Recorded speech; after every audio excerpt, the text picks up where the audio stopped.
hablaremos de uno de los sexenios íconos del México moderno, que marcara la historia del país en muchas formas y sembrara a su sociedad como un antes sin igual. Además, hablaremos del controvertido expresidente Carlos Salinas de Gortari, de quienes los expertos han denominado como un gran economista y reformador en sus tiempos. Sin embargo, la gente recuerda con cierto repudio y dolor. Esto es Primero Norte, sean ustedes bienvenidos, ¡comenzamos! En el sexenio de Carlos Salinas de Gortari, de 1988 a 1994, se dieron importantes cambios económicos, entre ellos la firma del Tratado de Libre Comercio de América del Norte. La privatización masiva de empresas paraestatales, incluida la banca, implementación nacional del programa Solidaridad y el aumento de la desigualdad en el país. Además, se restauraron las relaciones entre el Estado e Iglesia y se establecieron las relaciones diplomáticas con la Santa Sede. Salinas fue el último presidente al que se le asignó una partida presupuestal de las denominadas partidas secretas, cuyo gasto no estaba sujeto a comprobación. Sin embargo, en las administraciones subsecuentes a la suya, este tipo de gasto ha sido ejercido en secretarías de Estado con fundamento en el artículo 74 constitucional. Aún después de haberse retirado de la vida pública de su país al finalizar su sexenio, durante los últimos años ha tenido ciertas apariciones públicas por invitación de instituciones tanto mexicanas como de otros países. Actualmente, el presidente Salinas se desempeña como consejero ejecutivo del grupo Dow Jones y vive con su segunda esposa, Ana Paula Gerard Rivero. Pero, ¿quién es Carlos Salinas de Gortari? ¿De dónde proviene este polémico personaje? ¿Cuál es su carrera profesional? En un momento se los diremos. Carlos Salinas de Gortari, nacido en la Ciudad de México el 3 de abril de 1948, es un economista y político mexicano que fue presidente de México entre el 1 de diciembre de 1988 y el 30 de noviembre de 1994. Licenciado en Economía por la Universidad Nacional Autónoma de México, egresado en 1969, posteriormente estudió una maestría en Administración Pública en 1973 por la Universidad de Harvard en Estados Unidos. Seguido así, estudiaría una nueva maestría en Economía Política en 1976 y doctorado en Economía Política y Gobierno en 1978 de la misma prestigiada universidad. En México, trabajó como catedrático en varias universidades y comenzó a escalar posiciones dentro del gobierno federal. En esa época era en donde era evidente mostrar su interés por los problemas del campo mexicano y en 1982 publicó con el Fondo de Cultura Económica un estudio escrito en 1979 llamado Producción y Participación Política en el Campo. En el año de 1982, su amigo y profesor de la UNAM, Miguel de la Madrid, fue elegido presidente de México y Salinas fue nombrado secretario de Planeación y Presupuesto.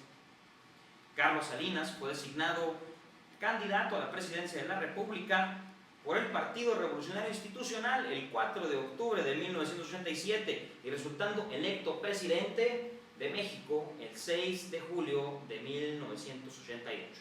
A continuación, estará con nosotros la licenciada Grecia Urbina, experta en materia político-electoral, quien nos hablará de cómo fue que este controvertido personaje llegaría al poder en medio de una misteriosa nube que envolvería aquellas polémicas elecciones.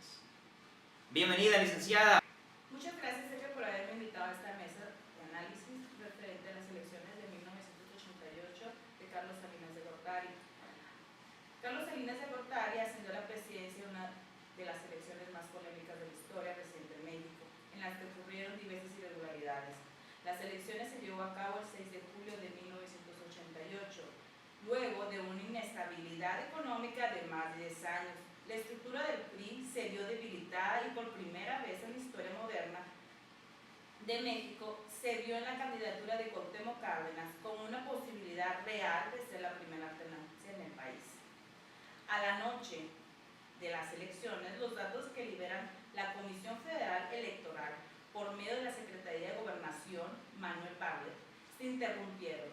A las 8 horas de la tarde del mismo día, se presentaron en la sede de la Secretaría de Gobernación de los candidatos Manuel Cloutier, Cuauhtémoc Cárdenas y Rosario Ibarra, denunciando la ilegalidad del proceso, y en los días posteriores a las elecciones se realizaron diversas manifestaciones y expresaban el descontento de la manera que se llevó a cabo las elecciones.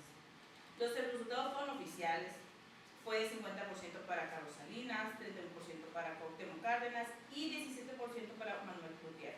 Las boletas de votación que la oposición exigía que se hicieran públicas para declarar anomalías fueron destruidas por decisión de la Cámara de Diputados controladas por el propio PRI. Muchas gracias, licenciada. Agradecemos la participación a la licenciada Grecia Urbina, quien estará de vuelta con nosotros en unos momentos más para hablarnos de otros temas de alta importancia. Por ahora, demos la bienvenida al licenciado David Rodríguez, experto en análisis latinoamericanos, quien nos hablará acerca de la deuda pública y el pensamiento del liberalismo social en México en aquellos tiempos. Se encuentra con nosotros en el estudio. Bienvenido, David. Muchas gracias, Sergio, por invitarme a esta mesa de análisis, en donde empezaré por hablarles del inicio del sexenio de Carlos Salinas de Gortari, en donde uno de los puntos claves del inicio de su gobierno fue la reducción de la deuda. En 1982, el pago anual de intereses de la deuda externa era por 14,000 millones de dólares. Entre el 83 y el 88 se destinó casi el 7% del Producto Interno Bruto de nuestro país para su pago. Para inicio del sexenio de Carlos Salinas, el monto de la deuda era de 45% del Producto Interno Bruto, lo cual hacía necesario la reducción de esta deuda para lograr un crecimiento económico. Recordemos que casi después de 4 años de largas negociaciones y con varios sectores políticos de diferentes países y con bancos comerciales de por medio, en 1992 se llegó a un acuerdo y se logró una reducción de más de 7,000 millones de dólares. Debido a este logro, la deuda disminuyó casi 20,000 millones de dólares. La deuda total externa e interna descendió un 63% del Producto Interno de nuestro país en 1988 a 22% en 1994. Y los pagos de intereses pasaron del 17% del Producto Interno Bruto a tan solo el 9,8% en 1994. Asimismo, queremos abundar en el tema del pensamiento del liberalismo social que se tuvo en el sexenio de Carlos. Marcó un claro parteaguas respecto a las gestiones priistas previas, especialmente las de Luis Echeverría y José Luis López Portillo, en medida que rompió con el discurso y la ideología del nacionalismo revolucionario que todavía se tenía con Miguel de la Madrid. Trató de presentarse como un soporte ideológico del priismo.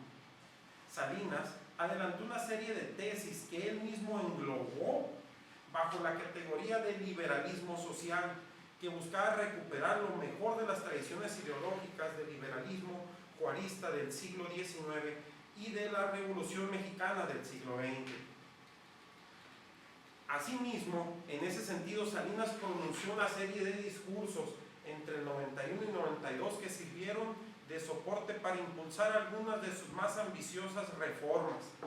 Un sentido, la que puso punto final a la reforma agraria concebida ya desde tiempos de Luis Echeverría, más como un instrumento de control social que como una efectiva solución de problemas en el agro mexicano. También recordemos que Carlos Salinas se inspiró en particular su propio concepto de liberalismo social en los trabajos de Jesús Reyes, Otto Granados y el director de comunicación social durante los primeros años de su gestión, y José Francisco Ruiz Massieu, quien jugó un papel clave en la reforma de las relaciones Iglesia-Estado, pese a su deslinde con el neoliberalismo en su libro La década perdida del 2008. Miguel de la Madrid y él son considerados los padres del neoliberalismo en México. Y asimismo, Sergio, muchas gracias por la invitación. Muchas gracias, David, por tu colaboración en esta mesa de análisis. Claro que sí, regresamos de vuelta aquí al estudio, en donde próximamente tendremos a la licenciada Zulet Núñez, que nos hablará de las privatizaciones en México. Ese polémico episodio en donde Carlos Salinas de Gortari deshizo muchas de las empresas paraestatales insostenibles para el gobierno. Continuamos. Muchas gracias, Sergio, por la invitación a tu programa. Quiero iniciar mi participación hablando sobre uno de los episodios relevantes de la administración de Salinas, las privatizaciones. En 1984, el gobierno federal era propietario y operaba poco más de 1.150 empresas de todo tipo, desde cadenas y productoras de cine, televisión, hoteles, inmobiliarias, mineras, automotrices y pesqueras, de entre las que se encuentran Petróleos Mexicanos y la Comisión Federal de Electricidad. En otros casos, el gobierno y los estados se convirtieron en dueños de empresas como medida para evitar la quiebra de empresas privadas que se jugaban un papel importante para la economía del país o que simplemente empleaban un número importante de personas. Todas estas empresas operaban con déficit, por lo cual mantenían gracias a una inyección constante de fondos públicos obtenidos por medio de deudas, o bien por medio de la emisión de billetes y monedas sin sustento. Aquello hizo que para 1982 el déficit público primario fuera de más del 10% del Producto Interno Bruto. Cerca de un 70% de este déficit provenía del sector paraestatal. Con los ingresos de la privatización se obtuvo casi el equivalente a 23.000 millones de dólares, los cuales fueron utilizados para armonizar las deudas públicas internas. Con estos recursos se lograron una disminución de la deuda interna. En 1988 era el 19% y para 1994 fue el 6%, dando como un resultado una disminución de los pagos de interés y logrando un crecimiento en el gasto social. De manera especial quiero mencionar, Sergio, también la privatización de Telmex, que en 1990 era una empresa con varias décadas funcionando y con solo 16 años de pertenecer al sector público, el servicio prestado por la empresa era motivo de frecuentes disputas, como se puede observar en la cantidad de demandas que la empresa enfrentaba en la Procuraduría de la Defensa del Consumidor. La venta fue hecha a través de una subasta pública, a pesar de que varios grupos extranjeros ofrecieron cantidades mayores para la compra de Telmex. Uno de los requerimientos determinantes era que la propiedad mayoritaria quedara en manos de mexicanos. La mayor fue la que encabezaba el grupo Carlos, propiedad del empresario Carlos Slim. De la privatización más polémica que marcaría un antes y un después de este sexenio fue la privatización de la banca. La privatización ya había iniciado durante la administración de Miguel de la Madrid, cuando el gobierno vendió los primeros paquetes accionarios que permitieron que hasta un 33% del capital social de cualquier banco fuera capital privado. En este proceso, 18 instituciones financieras fueron vendidas, lo que permitió que el gobierno federal recaudara 13 millones de dólares, lo cual fueron destinados al pago de la deuda interna. No omito mencionar uno de los logros más importantes en el sexenio de Carlos Salinas de Gortari, fue lograr la firma del Tratado de Libre Comercio. Este se promovió con el fin de facilitar el comercio entre México, Estados Unidos y Canadá. Se firmó en 1992 por el presidente Carlos Salinas de Gortari, George Bush, y por el primer ministro canadiense. Entró en vigor en 1994 y en ese entonces era la más grande zona de libre comercio en el mundo. El TLCAN ha tenido efectos mixtos, resultados notables en materia de comercio e inversiones extranjeras, pero no en empleos ni en salarios. Muchas gracias, Sergio, por invitarme. Muy amable, licenciada Núñez. A nombre del noticiero Primero el Norte, le damos las gracias por su invariable participación en esta mesa de análisis de lo que fue el sexenio de Carlos Salinas de Gortari. Continuamos en unos momentos más. Regresa con nosotros el licenciado David Rodríguez, experto en temas políticos latinoamericanos y de la tierra, quien nos dará su punto de vista sobre las reformas generadas al campo durante aquellos tiempos. Así también nos hablará de la reanudación de relaciones políticas con la Iglesia y su episcopado. No se vayan, esto es Primero de Norte, regresamos. Gracias, Sergio, de nuevo con la participación, más aquí en tu programa, para platicarles ahora de lo que fue el movimiento de la reforma agraria. El artículo 27 de la Constitución vigente en 1988 establecía la obligación del gobierno de dar tierra a todo aquel que la solicitara. Sin embargo, el ritmo de crecimiento de la población en las zonas rurales era mucho mayor del que se había registrado en toda la historia previa a México. Carlos Salinas de Gortari señaló que era necesario terminar con el reparto masivo de tierras. En el primer informe de gobierno, en 1989, Carlos Salinas dijo: el reparto masivo de tierras ha concluido. Quien afirme que todavía existen millones de hectáreas por repartir está mintiendo. Declaración que inició un ambicioso programa de reformas constitucionales y legales que culminaron cuando el 1 de noviembre de 1991 Salinas anunciaba durante su tercer informe de gobierno la decisión de impulsar una profunda reforma a la Constitución y a las leyes en materia agraria, a fin de hacer posible la venta de ejidos. Luego de intensos debates que sembraron la estructura del PRI, la reforma fue aprobada por la Cámara de Diputados el 7 de diciembre de 1991 y por el Senado el 12 de diciembre del mismo año.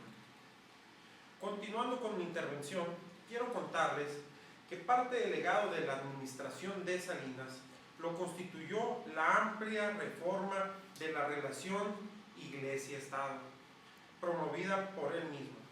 La reforma fue consecuencia de una serie de cambios culturales y políticos que hicieron inaplicable la letra o el espíritu de la legislación vigente en México hasta 1992 en materia de relación Estado-Iglesia.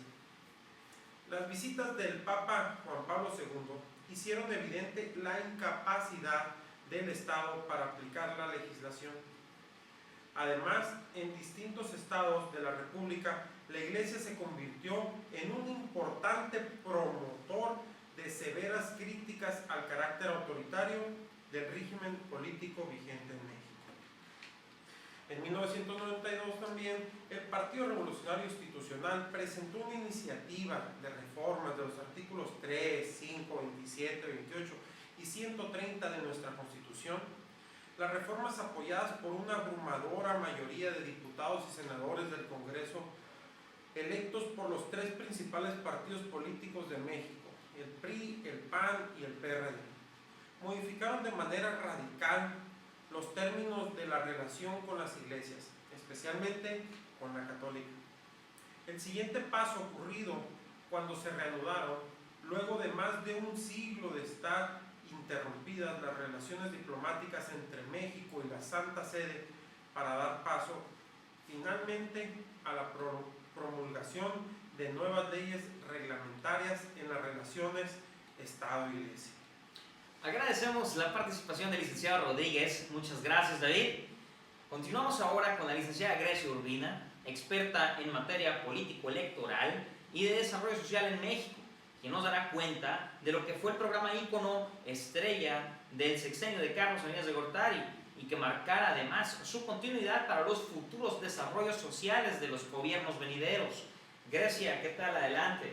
Muchas gracias de nuevo por permitirme participar en el programa para hablarles del importante programa social que fue el del Programa Nacional de Solidaridad. El 2 de diciembre de 1988 se puso en marcha el programa Solidaridad como primera acción de gobierno, el cual trataba de lograr mayor justicia social más allá del esquema de transferencia de recursos o de subsidios focalizados. Para lograr a cabo este proyecto no solo era necesario apoyar el gobierno, sino también participación organizada de la población impulsados en un sentimiento de nacionalismo y desarrollo social. Durante 6 años se invirtieron equivalente de 18 millones de dólares, de los cuales 67% fue de recursos federales. Las tareas realizadas fueron diversas: la rehabilitación y construcciones de miles de escuelas, la organización de población y producción de agua potable, de comunidades, la distribución de servicios la rehabilitación y construcción de diversos hospitales, la pavimentación de colonias populares y la entrega de más de 2 millones de escrituras y títulos de propiedad en zonas irregulares, más de 1 millón de créditos a la palabra a campesinos. Sin embargo, en los términos generales, la desigualdad entre los más favorecidos a menos favorecidos se disparó durante el sexenio de Salinas. En 1991, el país tenía hombres con una fortuna superior a $1 millón en la lista de Forbes. En 1994, al final del sexenio de Salinas, ya era 24. Y la más acumuladora de todos era la de Slim, beneficiado de la controvertida privatización de Telmex. Con algunas importantes modificaciones con el nombre de Progreso durante el sexenio de Zedillo, Oportunidades durante el sexenio de Vicente Fox y Prospera en 2014 con la presidencia de Enrique Peña Nieto. Estos programas han seguido constituyendo el tronco principal de la política social y el gobierno federal en México. Quiero agregar una participación especial para mencionar un episodio desagradable en la historia del tema político electoral del fin del sexenio de Carlos Salinas, que marcaría la historia en México para siempre y quedará grabado en los corazones esperanzados de una sociedad por mirar un cambio verdadero en el manejo de las políticas públicas del país. Me refiero al asesinato del fallecido candidato presidencial Luis Donaldo Colosio Murrieta. Al final del sexenio de Carlos Salinas de Gortari, en la época electoral, el 23 de marzo de 1994, durante el acto de la campaña electoral en la colonia popular Lomas Taurina, en Tijuana, Baja California, fue asesinado Luis Donaldo Colosio, candidato a la presidencia del PRI, por medio de 2 disparos, uno de ellos en la cabeza. El instante fue detenido el autor de estos hechos, Mario Augusto Martínez. El 24 de marzo es declarado Día de Luto Nacional y el izamiento de la bandera nacional fue media asta, en señal de duelo. El 29 de marzo, el PRI postuló como candidato de sustituto a Ernesto Zedillo Ponce de León. Muchas gracias, le agradezco haya llegado al final la participación de la licenciada Grecia Urbina. A continuación, les contaré acerca de uno de los más polémicos y trágicos episodios en materia económica sucedido al final del sexenio de Carlos Salinas, y me refiero a la crisis económica de 1994, el denominado error de diciembre. Corría el año de 1994, Carlos Salinas de Gortari tuvo un elevado gasto gubernamental en obras públicas, con el objeto de mantener el crecimiento de su gobierno y con ello mantener su popularidad.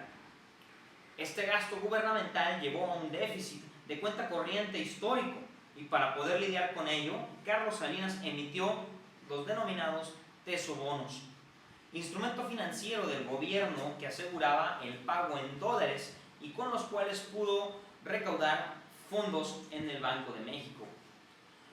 Con los diversos sucesos acontecidos en el ámbito político ocurridos en 1994, en referencia a los asesinatos de Luis Donaldo Colosio, candidato presidencial, José Francisco Ruiz Massieu, líder nacional del PRI, y la rebelión insurgente de Chiapas, muchos de los inversionistas en México se asustaron y fueron a canjear los tesobonos por efectivo, vaciando de esa manera las reservas monetarias del Banco de México.